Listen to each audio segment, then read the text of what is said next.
My reading of the situation is that the Boko Haram are not independent actors. They were trained and financed by extracontinental forces. We know their contacts with the Al-Qaeda in the Maghreb. We know their connections with Al-Shabaab in Somalia. And we know their relationship with terrorists in Mali. And since their objective is to change the political physiognomy of Nigeria, I'm not too sure if the offer of the amnesty will be seriously considered by those who perpetrate crimes against humanity. In fact, bordering on genocide. For me, negotiating with terrorism is an admission of defeat.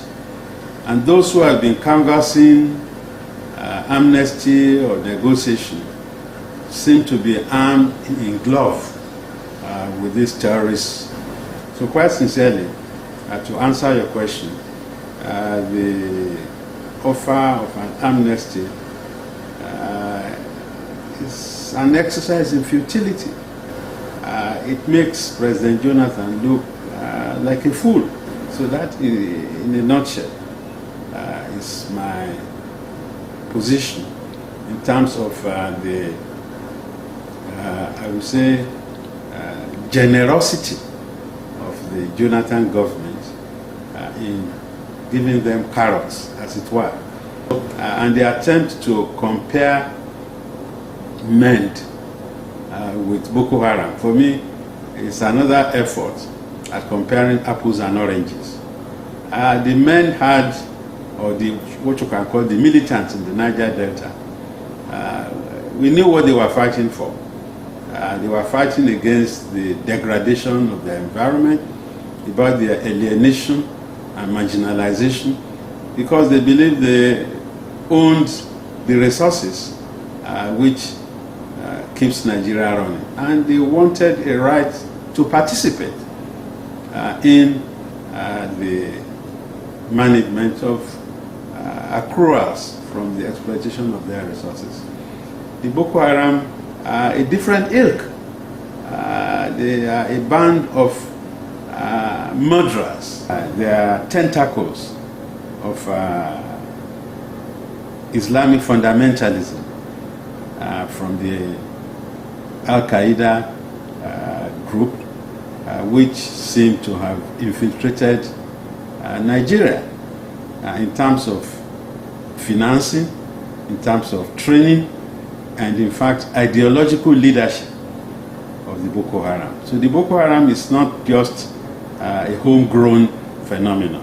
If originally they came from the execution of their leader in Maiduguri, they have since broadened out and forged a relationship, as I said, with the Al-Qaeda in the Maghreb, and of course the Al-Shabaab in Somalia, as well as the dissident forces in Mali.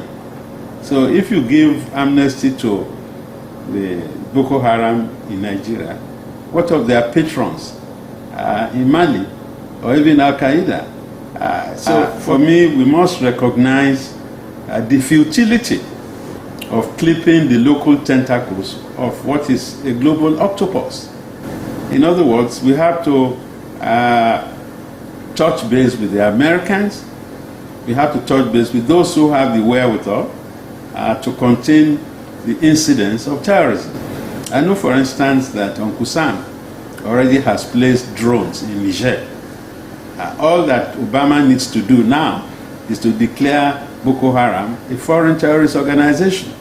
As soon as the American government takes that step, then of course we will start experiencing the intrusion of America into our affairs, just like the Americans have been doing in Yemen, just as they've been doing in Pakistan not to talk of Afghanistan. So where there is no national consensus, the president of Nigeria must be very careful in order, in fact, not to detonate the keg of gunpowder on which he is sitting, because he is now to address the situation.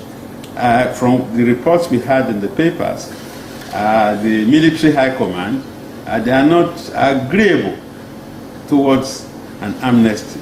It will prove that the Nigerian military cannot effectively protect and defend Nigeria from insurgency.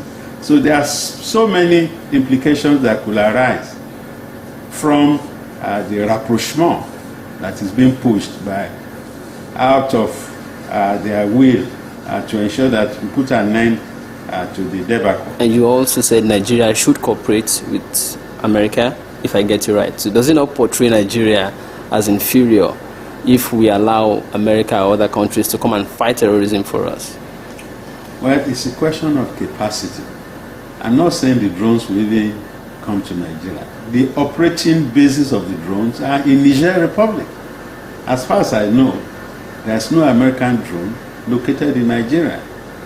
From their bases in Niger, they can strike at any terrorist cells.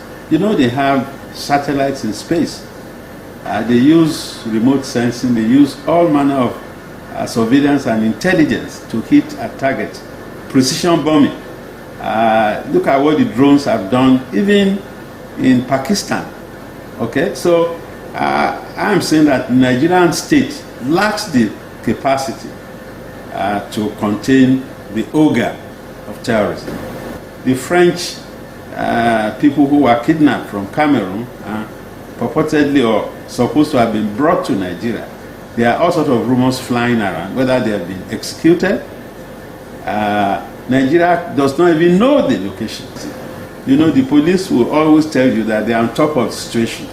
But you and I know that the situation is nearly on top of them. Even the police headquarters could not be protected from terrorism. And their effort by Boko Haram to internationalize their operations through the bombing of the UN office in Abuja should tell you where they want to take Nigeria to. And it's a very unfortunate development because it shows Jonathan as impotent and as incompetent. He tried to talk tough a few weeks ago in Maiduguri, but certain forces did not even want to recognize that this man is the president of Nigeria. All the hallmarks, the fingerprints of collapse are all visible to any discernible observer. So before Nigeria goes under, I think drastic measures should be taken to arrest, the drift towards the ravine. Now, the statement of not giving amnesty to ghosts, again, is born of a reality that these are guerrillas who don't wear uniforms, who don't have a well-recognized chain of command, who don't adhere to the Geneva Convention, the law of war. So that is why if you have an insurgency where you have guerrillas, it's very difficult, to confront them like a ragtag army. It's very difficult to confront them. Nigeria is at the precipice now of disintegration. And for me, it's not just scare tactics or warmongering, no. Nigeria is almost lying prostrate before forces that don't wish the country well. So this is a period where all patriots should rally around any effort to contain the insurgency. So for me, either you want to destroy the country or we all come together to save the country.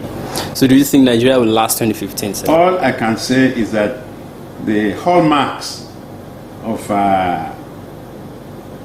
chaos are all clearly visible, within the crystal ball. And those who used to say that Nigeria's unity was non-negotiable, they are either ignorant or mischievous, or both. Because we know of countries like the USSR, We know of countries like Czechoslovakia.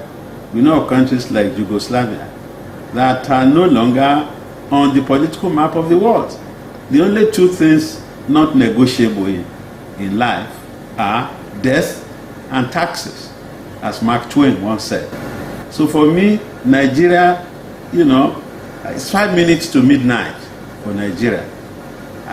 The clock of survival of Nigeria is stuck at 5 minutes to midnight.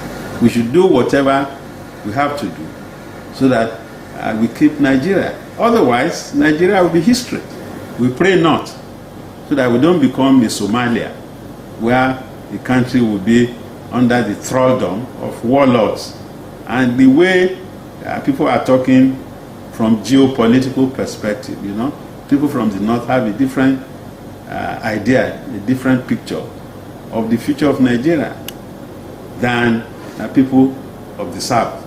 And that, for me, is a very dangerous situation in the country. And all patriots must come together to rescue Nigeria from ultimate collapse.